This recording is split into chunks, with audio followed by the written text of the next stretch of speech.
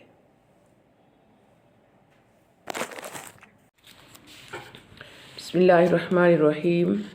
عن ابی عبد الرحمن عبداللہ بن مسعود رضی اللہ عنہ قال، روایت ہے ابی عبد الرحمن عبداللہ بن مسعود رضی اللہ تعالی عنہ سے، قال انہوں نے فرمایا، قال رسول اللہ صلی اللہ علیہ وسلم، قال حدثنا فرمایا کہ بیان کیا ہم سے رسول اللہ صلی اللہ علیہ وسلم نے، الصادق المصدوق، جو سچے ہیں اور تصدیق کرنے والے ہیں، ان احدکم، بے شک تم میں سے کوئی ایک، یجمعو، کہ جمع کیا جاتا ہے، خلقہ، اس کا مادہ تخلیق، فی بطن امہ، اس کی ماں کے پیٹ میں، 40 یوماً، 40 دن تک، بے شک تم میں سے ہر ایک کا مادہ تخلیق جمع کیا جاتا ہے اس کی ماں کے پیٹ میں 40 دن تک، نطفتاً، نطفہ کی شکل میں، ثم یکون مثل ذلک، ثم پھر، یکون وہ رہتا ہے، علقتاً، ثم یکون علقتاً، پھر وہ ہو جاتا ہے جمع ہوا خون، مثل ذالک، مانند اس کے، یعنی اتنی ہی مدت تک، ثم پھر، یکون مضغتاً، پھر وہ ہو جاتا ہے مضغہ، مضغہ کہتے ہیں گوشت کے لوتھڑے کو، ٹھیک ہے، پھر وہ گوشت کے لوتھڑے کی شکل میں بن جاتا ہے اتنا ہی عرصہ، مثل ذالک، اتنا ہی عرصہ، ثم پھر، یرسلو، بھیجا جاتا ہے، الیہ الملک، اس کی طرف ایک فرشتہ، فینفخ فیہ الروح، پس وہ بھیجتا ہے، پس وہ پھونکتا ہے، فیہ، اس میں، الروح، روح، فیؤمر باربع کلمات، پس حکم دیا جاتا ہے 4 باتوں کا، یکتب رزقہ، کہ وہ لکھتا ہے اس کا رزق، واجلہ، اور اس کی عمر، وعملہ، اور اس کا عمل، وشقی ام سعید، اور کیا وہ شقی ہے یعنی خوش بخت ہے، شقی یعنی بدبخت ہے، ام سعید، یا خوش بخت ہے، فواللہ الذی، پس قسم ہے اللہ تعالیٰ کی، وہ ذات پاک، لا الہ الا ہو، جس کے سوا کوئی معبود نہیں، ان احدکم، بے شک تم میں سے کوئی ایک، لیعمل بعمل اہل الجنت، جب عمل کرتا ہے عمل اہل جنت جیسے، تو حتی یکون بینہ و بینہا، یہاں تک کہ نہیں ہوتا درمیان اس کے، بینہ، اس کے درمیان، و بینہا، اور اس جنت کے درمیان، الا ذراع، مگر صرف 1 ہاتھ کا فاصلہ، فیسبق علیہ الکتاب، تو پس غالب آ جاتا ہے اس پر لکھا ہوا، فیعمل بعمل اہل النار، پس وہ عمل کرتا ہے عمل اہل دوزخ جیسا، فیدخلھا، پس وہ اس میں داخل ہو جاتا ہے، وَإِنَّ أَحَدَكُمْ، اور بے شک تم میں سے کوئی ایک، لَيَعْمَلُ بِعَمَلِ أَهْلِ النَّارِ، البتہ وہ عمل کرتا ہے عمل اہل آگ جیسے، حتیٰ ما یکون، یہاں تک کہ نہیں ہوتا، ما بینہ و بینہا، اس دوزخ کے درمیان اور اس شخص کے درمیان، الا ذراع، مگر صرف 1 ہاتھ کا فاصلہ، فیسبق علیہ، پس غالب آ جاتا ہے اس پر، الکتاب، لکھا ہوا، فیعمل، پس وہ عمل کرتا ہے، بعمل اہل الجنت، پس وہ عمل کرتا ہے عمل اہل جنت جیسا، فیدخلھا، پس وہ داخل ہو جاتا ہے اس میں، رواہ البخاری و مسلم، روایت ہے، اس حدیث کو روایت کیا بخاری نے اور مسلم نے۔ جی، حدیث نمبر 5 کی تشریح ہے۔ اس حدیث میں اللہ کے نبی صلی اللہ علیہ وسلم نے نہایت ہی سادہ الفاظ میں فرمایا کہ کوئی شخص اگر ایسا عمل کرے من احدث فی امرنا ھذا، کوئی شخص ایسا عمل کرے یا دین میں نئی بات نکالے جس کا ہمیں حکم نہیں دیا گیا، ما لیس منہ، جو اس میں سے نہیں ہے، یعنی اس دین میں سے نہیں ہے، تو فہو رد، بس وہ رد ہے. ٹھیک ہے. تو اس حدیث ان الفاظ کا کیا مطلب ہے کہ جن چیزوں کو دین میں شمار نہیں کیا گیا، اگر کوئی شخص ان کو دین میں سے تصور کر کے اس پر اجر و ثواب کی امید رکھے تو یہ شخص جو ہے یہ اس کا عمل اللہ کے ہاں قبولیت کا درجہ نہیں پا سکتا، کیونکہ دین کا منبع یا ماخذ جو ہے وہ دو ہی چیزیں ہیں، ایک اللہ کی کتاب اور ایک رسول صلی اللہ علیہ وسلم کی سنت، اور دین کی بنیاد انہی ماخذ پر ہے. تو اس حدیث سے ہمیں پتہ چلتا ہے کہ جو شخص دین میں نئی نئی باتیں نکالے یا شریعت کے منشا کے خلاف طریقے اختیار کرے تو ایسا شخص مردود اور نامقبول ہے. ٹھیک ہے. تو اللہ تعالیٰ نے قرآن و حدیث میں یعنی اللہ تعالیٰ نے قرآن مجید میں اور نبی کریم صلی اللہ علیہ وسلم نے حدیث میں بار بار اس بات کی تاکید کی ہے کہ نجات اور ہدایت کے لیے صرف اللہ اور اس کے رسول کی بات کو مانا جائے، انہی کے طور احکامات پر عمل کیا جائے، اپنی طرف سے دین میں کوئی بات نہ نکالی جائے. فرمایا قرآن پاک میں، قل اطیعوا اللہ و اطیعوا الرسول، اے نبی فرما دیجئے آپ ان لوگوں کو کہ آپ اللہ کی اطاعت کریں اور اس کے رسول کی اطاعت کریں. اسی طرح ایک اور مقام پر فرمایا، ان کنتم تحبون اللہ فاتبعونی، اگر تم اللہ سے محبت کرتے ہو تو میری اطاعت کرو. ٹھیک ہے. اسی طرح حدیث میں بھی اللہ کے رسول صلی اللہ علیہ وسلم نے فرمایا، من اطاعنی فقد اطاع اللہ، جس نے میری اطاعت کی اس نے اللہ کی اطاعت کی. ٹھیک ہے. تو اس حدیث میں بدعت کے بارے میں بیان کیا گیا. ٹھیک ہے. اصل میں ہم دیکھتے ہیں کہ بدعت کیا چیز ہے، اس کا مفہوم کیا ہے، کہ ایسی بات جو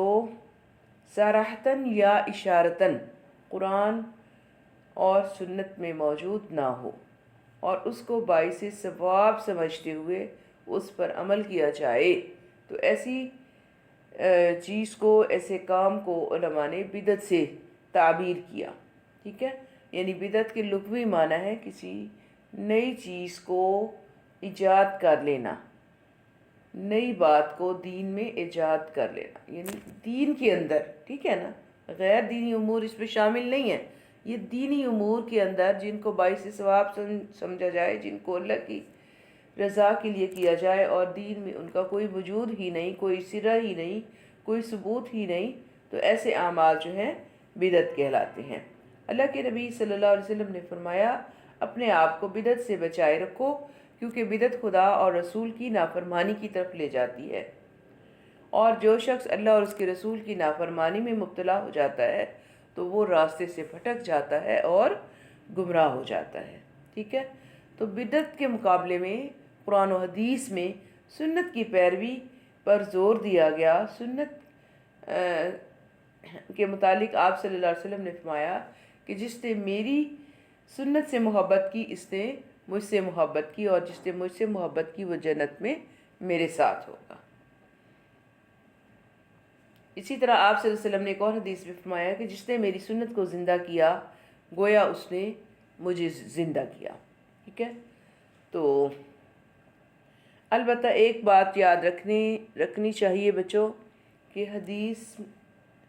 کے اندر بدعت کی مذمت کی گئی ہے، لیکن اس بدعت کی مذمت کی گئی ہے جو بدعت سیئہ، یعنی جو ایسی بدعت جو بری ہے جس کا دین میں کوئی ثبوت نہیں. لیکن اگر کوئی ایسا کام کیا جائے جس کا دین میں ثبوت تو موجود ہے، اشارہ تو موجود ہے، تو ان احکامات کو، ان دین کے کاموں کو مد نظر رکھ کر اگر کوئی کام جو ہے وہ شروع کیا جائے، نیک کام شروع کیا جائے، اس کی ابتدا کی جائے، اور تو ایسے کام کو بدعت حسنہ کہتے ہیں، ٹھیک ہے، یعنی وہ قرآن و سنت کی روح کے منافی نہ ہو۔ تو کیونکہ حدیث میں فرمایا گیا نا کہ ما لیس منہ، جو اس یعنی دین کا حصہ نہیں ہے، تو ایسا کام جو ہے جو دین کا حصہ نہ ہو وہ بدعت سیئہ ہے، اور ایسا کام جو دین کے احکام کے منافی نہ ہو، جو عبادات پر مشتمل ہو، ٹھیک ہے، تو جس کا ثبوت قرآن و حدیث سے ملتا ہو، تو ایسا کام جو ہے وہ بدعت حسنہ کہلاتا ہے، ٹھیک ہے، اس پر کوئی مواخذہ نہیں ہے، اور بلکہ ایسا اگر کوئی اچھا اور جائز کام جو شروع کیا جائے، جو دین میں یعنی جو جاری کیا جائے، تو ایسے کام کے کرنے پر اجر و ثواب کی امید رکھنی چاہیے۔ اب جیسے قرآن و سنت کو سمجھنے کے لیے علم الصرف اور علم النحو کا حاصل کرنا، یا قرآن مجید کی تعلیم پر تنخواہ لینا وغیرہ، جو ان اعمال کو ہم بدعت سیئہ نہیں کہہ سکتے، بلکہ یہ بدعت حسنہ ہے، ٹھیک ہے۔ تو بدعت کے بہت زیادہ جو نقصانات ہیں، امت مسلمہ کے اتحاد میں اس کی وجہ سے رکھنے پڑ گئے، اور مسلمان آپس میں لڑنے جھگڑنے لگ جاتے ہیں، اور بدعت کی وجہ سے نئے نئے فرقے وجود میں آتے ہیں، اور دین کی تعظیم دلوں سے اٹھ جاتی ہے۔ تو اس لیے قرآن و حدیث میں بدعت کی بہت زیادہ مذمت کی گئی ہے۔ تو آج کل تو بہت زیادہ جو ہے بدعتیں دین میں نکال لی گئی ہیں، جاری کر دی گئی ہیں، تو ہمیں کوشش کرنی چاہیے کہ بدعت سے بچیں، اور کوئی بھی کام کسی کو کرتے ہوئے دیکھیں تو پہلے ہم اس کی قرآن و حدیث سے اس کی سند معلوم کریں، علماء کرام جو مستند علماء کرام ہیں ان سے رابطہ کریں، ان سے پوچھیں، اس کے بعد ہم کوئی کام جو ہے کوئی نیا کام جو ہے اس کو جاری کرنا چاہیے۔